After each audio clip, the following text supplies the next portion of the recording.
Jour 1 pour un nouveau chemin, celui de miroir de femme, que j'entreprends de la même manière et avec la même énergie que pour le chemin de Compostelle. Dans mon sac, probablement beaucoup trop de croyances et d'appréhensions, dont je vais me délester au fur et à mesure des épisodes. Bien le bonjour, belle étincelle. Bienvenue dans Miroir de femme, le podcast épanouissant pour les femmes, les mères en quête d'évolution et de spiritualité.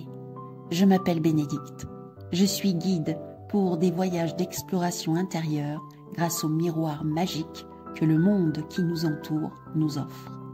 Je m'adresse à toi, belle femme, en recherche d'équilibre entre ton rôle de femme et de mère, toi qui désires être à l'écoute de tes véritables besoins, avec cette volonté d'y répondre en toute légitimité et sans culpabilité. Toi qui ressens l'envie de répondre à l'appel de ton âme pour grandir en conscience et vivre ta spiritualité en toute liberté au quotidien. Je vais te conter ici des histoires de la magie, de l'âme qui agit, des récits de clés qui t'ouvriront de nouvelles portes pour élargir ta vision. Prête pour le grand voyage? Alors c'est parti, abonne-toi pour que chaque épisode arrive à toi. Tout comme pour le chemin de Compostelle, j'ai décidé de me lancer dans le podcast par aspiration, par élan du cœur, par surprise, par imprévu. Alors voici le premier épisode Clé Miroir. Tout comme pour Compostelle, je me lance sans une grande expérience, avec une petite préparation, enfin plus ou moins grande, mais je me laisse porter par mon intuition. Une stratégie? Pas vraiment à vrai dire. Que va-t-il se passer? De la magie, comme sur le chemin de Compostelle? De l'âme qui agit? Probablement. Alors hier, j'ai commencé à préparer cet épisode. J'ai été voir quand est-ce que j'avais annoncé la mise au monde de Miroir de femme. 28 jours, soit le temps d'un cycle. Belle synchronicité, n'est-ce pas? Pour un podcast destiné aux femmes. J'adore les synchronicités. Alors pour commencer ce formidable périple, je vais vous relater une expérience que j'ai vécue sur le chemin de Compostelle. Cette expérience, je pense qu'elle m'a permis d'être là aujourd'hui pour vous conter cette histoire. Dans cet épisode de ma vie, j'ai pu faire un bond extraordinaire, un grand bond pour rendre plus équitable, plus équilibrée la relation à mes enfants. Je vais partager avec vous les différents niveaux de lecture de cette expérience. Alors, c'est parti, on y va. La scène se situe sur la partie espagnole du chemin de Compostelle, sur le Camino del Norte, à environ 250 km de Santiago de Compostela. C'était le 4 juillet 2023. J'étais partie déjà depuis un certain temps. Ma fille m'avait déposée au Puy-en-Velay le 22 avril. Donc autrement dit, j'avais déjà des kilomètres dans les pattes. Cette étape-là a été une des plus belles, des plus dures, des plus extraordinaires que j'ai vécues. Voici ce que j'ai partagé le lendemain sur les réseaux sociaux, notamment sur Instagram, où j'ai retrouvé ce texte. Je vous le lis. Bonjour à toi qui passe par là. Hier, ce fut une étape complexe, avec des dénivelés assez importants à répétition, sur des chemins escarpés.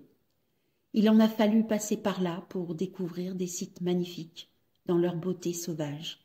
Belle récompense. Ce fut une expérience qui a révélé des doutes, des peurs, des résistances que je croyais avoir nettoyées. Eh bien, c'est encore là. Peut-être que ça sera toujours là. Comment faire avec et être en paix avec tout ça. C'est là le challenge. Chaque jour faire de mon mieux pour s'accepter avec mes bas qui blessent. Les observer sans y mettre de jugement, du rejet, de la résistance, du mieux possible de là où j'en suis. J'avais accompagné ce texte d'une photo, d'une belle photo que j'avais prise, d'un magnifique paysage de bord côtier escarpé. On y voit une crique, une crique inaccessible, avec une mer d'un bleu sublime. Un peu à l'image d'un rôle de mère parfaite que j'ai essayé d'atteindre pendant de longues années. Ce jour-là, sur ce chemin complexe, j'ai réalisé une énorme erreur que je faisais sans m'en rendre compte. Aucune erreur, me diront certains? Oui, en effet, que des apprentissages.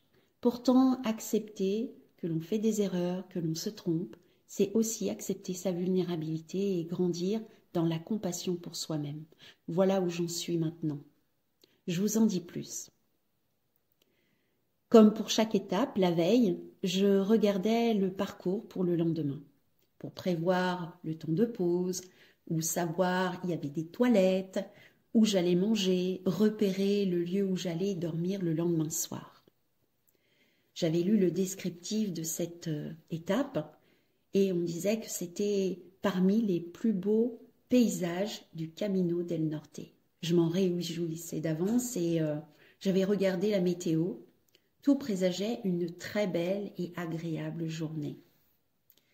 Mais comme vous l'avez entendu dans le texte que je vous l'ai lu, ça ne s'est pas tout à fait passé comme ça. Alors bien entendu, l'étape avait de forts dénivelés. Il y avait des cailloux. Le chemin était parfois étroit avec de la végétation qui piquait, avec des ronces. Ça m'a beaucoup perturbée, mais ce qui m'a le plus perturbée en fait sur cette étape, c'est la nouvelle que j'avais reçue de ma fille la veille au soir. Elle m'annonçait qu'elle abandonnait un projet professionnel qu'elle avait mis en place avec beaucoup de cœur et d'énergie. Alors oui, j'étais contente qu'elle se choisisse parce qu'a priori cette destination n'était plus pour elle, c'était pas bon pour son équilibre, je dirais, pour sa santé, pour son bien-être. Donc j'étais heureuse qu'elle se choisisse. Et en effet, miroir, c'est un peu... je me voyais en fait comme à travers elle en me disant, tiens, en voyant ma fille prendre soin d'elle, ça me montre à quel point moi, maintenant, je prends soin de moi. D'une certaine manière, c'est mon miroir. À quel point je m'écoute. De quelle manière j'accepte d'exprimer mes besoins. Donc c'était chouette. Ça m'a aussi montré que ma fille était en capacité de venir vers moi sans peur, d'exprimer ses besoins, de faire ses propres choix sans attendre ma validation. Ce qui n'a pas toujours été le cas. Donc, je me souviens l'avoir dit bravo, enfin j'étais fière d'elle, je lui ai dit tu peux être fière de toi parce que tu te choisis sans attendre l'approbation de papa, de maman et c'est formidable de pouvoir t'écouter comme ça. C'en était là la veille au soir et sur le chemin, le lendemain, quand ça devenait compliqué, je me suis sentie envahie par des pensées de peur. Oh, et si elle n'allait pas bien? Et si en fait c'était difficile pour elle, cet abandon? Et mon Dieu, je suis loin d'elle. Oh, et comment ça va se passer? Et puis je me culpabilisais. Il y avait tout un tas de pensées qui venaient, de remords, de j'aurais pas dû faire ci, j'aurais pas dû faire ça. Et mon Dieu, qu'est-ce qui va se passer? À tel point que entre le chemin qui était complexe et mes pensées, je voyais que les difficultés sur ce chemin. Le chemin de ma vie, le chemin de Compostelle, et je n'appréciais pas complètement le paysage environnant. Alors, à un moment donné, une pensée m'a traversée. Voilà ce que je me suis dit, mais tu te rends compte, si tes enfants vont bien, tu vas bien, s'ils vont mal, tu vas mal, est-ce normal? En gros, ton bonheur est conditionné par le bonheur de tes enfants. Et là, je me dis, oups, est-ce vraiment ce que je veux? Il y avait même quelque chose en moi, tu te rends compte, enfin là, tu es dans un beau paysage, tu es en train de faire un périple extraordinaire et tu es en train de penser que ça pourrait mal se passer. Tu ne fais pas confiance que tout va bien se passer. Accepter aussi que ta fille, à des moments, elle aura des hauts et des bas comme toi.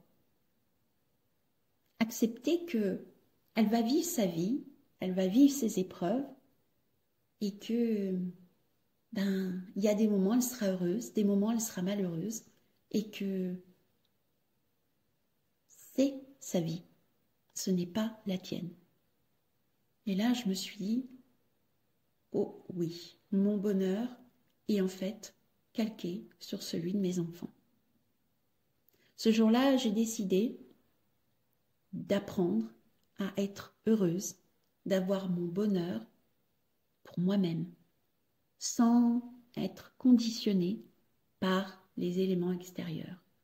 Alors je ne dis pas que c'est facile tous les jours, mais c'est un choix, c'est une décision. Donc automatiquement, chaque jour de ma vie, l'invitation est de revenir à mon propre bonheur et laisser l'autre en face vivre ses expériences pour trouver son propre bonheur. Et ça m'a montré aussi à quel point je pouvais manquer de confiance que l'autre pouvait trouver son propre bonheur, comme si c'était de ma responsabilité. J'ai vu tout ça. Ça a été une révélation. Alors pour certaines, peut-être, ou certains, c'est peut-être déjà compris, peut-être pour d'autres non, chacun fait son chemin. Nous avons tous à évoluer. Mais j'ai quand même remarqué beaucoup de femmes qui sont accrochées au fait de vouloir le bonheur à tout prix de leur enfant, au détriment de leur propre bonheur. Oui, je suis tombée dans ce trépas et je pense que je ne suis pas la seule. Alors voilà mes partages, voilà pourquoi je crée ce podcast. Pour se poser la véritable question, qu'est-ce qui va faire que je me sens bien, je me sens heureuse, au-delà de la vie des autres, au-delà de la vie de mes enfants, et laisser mes enfants leur entière responsabilité de leur propre bonheur? C'est une question que je pose. Peut-être que ça te parle, ou pas. Quand je reviens à cette étape et que je me souviens de ce périple, j'irais plutôt de ce chemin qui montait, qui descend, qui était exigu, qui était complexe et en même temps magnifique, je trouve un joli parallèle avec le chemin d'une maman. Nous vivons des moments où on est piqué, nous vivons des moments où ça descend, il y a des moments où on trébuche, et puis en même temps, c'est magnifique. La relation à notre enfant, telle cette crique, magnifique, extraordinaire. Reconnaître la beauté de ce chemin de mère pour accompagner ses enfants et en même temps se prioriser, revenir à soi et à un moment donné, laisser ses enfants partir sur leur propre chemin. Donc voilà, voyez un petit peu cette expérience-là, elle aurait pu en rester là et trouver difficile et ne pas aller au-delà. Mais en tout cas, elle a été pour moi le prétexte de voir que mon attitude n'était pas favorable ni pour moi ni pour mes enfants. Ça m'a permis de voir la beauté du chemin du rôle de maman qui a une certaine complexité. En effet miroir, j'ai pu voir aussi que ma fille prenait soin d'elle. Ça me montrait en effet miroir que je commençais à prendre soin de moi et à m'écouter véritablement. Ça m'a permis d'ajuster mon positionnement, ce que je voulais véritablement. Cette étape, elle restera gravée dans ma mémoire, aussi bien pour la beauté, mais que pour la difficulté, que pour ce qu'elle m'aura appris. Et quel cadeau! Alors toi, je te pose la question qui écoute là. Comment te positionnes-tu par rapport à tes enfants? Comment vis-tu la difficulté de ton ou de tes enfants? Est-ce que ton bien-être dépend de cela? Si ce récit t'a plu, je t'invite à partager autour de toi et de t'abonner pour que les prochains épisodes viennent à toi. Et dans l'épisode 2, ce sera la clé clarté, où j'aborderai le sujet du bonheur avec le tarot akashique. À bientôt!